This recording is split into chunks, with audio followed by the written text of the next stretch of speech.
will use this condemnation and fear and replay all of our past mistakes and try to push us into the wilderness, try to hold us in the wilderness, try to keep us there. I mean, Moses went running for his life, convinced that everybody was going to find out what had happened to him and what he had done, and that was, going to kill him, basically. Pharaoh was trying to kill him. And so that's one of the enemy's favorite tactics. And so what I was saying before is, don't let the enemy do that. The Lord knows who he called. The Lord knows who he chose. He knows everything about you. He knows what you're going to do tomorrow, and he knows what you did when you were little. He doesn't care about any of that. He is faithful to bring you to wherever he is calling you to whatever he is calling you to. And your part is to come out of hiding and let him do that. That's good. So something I very recently learned about the Lord is, if you wait until everything lines up and everything's perfect to step out, you will never move. Right. You will literally not move. And it's super hard, as you know, from tonight, it's super hard for me to be still. I'm a pacer, I'm a walker. I could be Italian like Lee, I use my hands so much.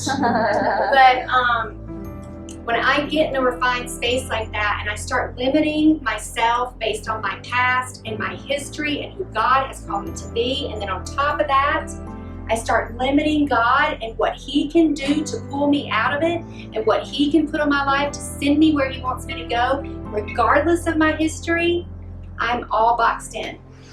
Can't move, nothing happens, there's no fruit, there's no destiny, there's no goodness of God, because I've literally boxed him in with me. Right? So we have to come out of hiding. One of my favorite all-time verses is Matthew 5, where it tells us that we are called to shine bright for him. Like a city on a hill, we were not meant to be hidden. And we can't be that city on a hill if we're hiding in the wilderness, where God never called us to go. We can't shine bright for him if we've decided that this is our safe place and this is our safe God, and we're going to leave him right here with us in the safety zone. So come out of hiding and shine your light. This is your call tonight to do that. Let's go back to our text in Exodus. I want to show you one more thing about Moses. But Moses replied to the Lord, "Please, Lord." Oh, wait, let me give you a little background. Okay, so this is my favorite story. So God finds Moses in the wilderness, right? Moses put himself there. He's determined to stay there.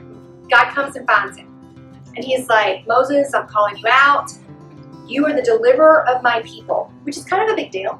That's kind of a big destiny call. It's a big assignment. And he's like, "I want you to do this, this, and this. I want you to save my people. I've heard their cry."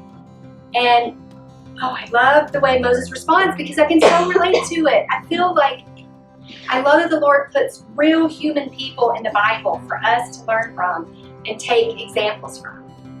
Okay, so we're in verse 10 of chapter 4. But Moses replied to the Lord, "Please, Lord, I've never been eloquent, either in the past or recently, or since you've been speaking to your servant, because my mouth and my tongue are sluggish."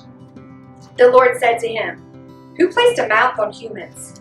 Who makes a person mute or deaf, seeing or blind? Is it not I, the Lord? Now go, I will help you speak, and I will teach you what to say." Moses says, it's my favorite part, "Please, Lord, send someone else." I mean, how many times have we said that? "Please, Lord." It's like one day in church we're like, "Yes, we're singing the worship, send me, Lord, send me." And the next time the Lord's talking to us in our prayer closet, we're like, "Oh no, send somebody else. I don't want to do that. That's not me." So Moses says, "Please, Lord, send someone else." Then the Lord's anger burned against Moses, and he said, "Isn't Aaron the Levite your brother? I know that he can speak well. And also, he is on his way to meet you now. He will rejoice when he sees you. You will speak with him and tell him what to say. I will help both you and him to speak, and will teach you both what to do. He will speak to the people for you. He will serve as a mouth for you, and you will serve as a God to him." Okay, so what's going on here? Moses is feeling what? Inadequate and unqualified, right? He doesn't have what it takes. Something's wrong with him. He's not perfect. He's got all this stuff from his past, but on top of that, he has a stutter, right? So he considers himself inadequate and unqualified. Moses was willing to stay behind the scenes, to stay hidden in the wilderness, and relinquish his calling to somebody else because he didn't think he was qualified. Wow. She's going to hand it over to his brother. This giant call in his life, this huge destiny, because he stutters.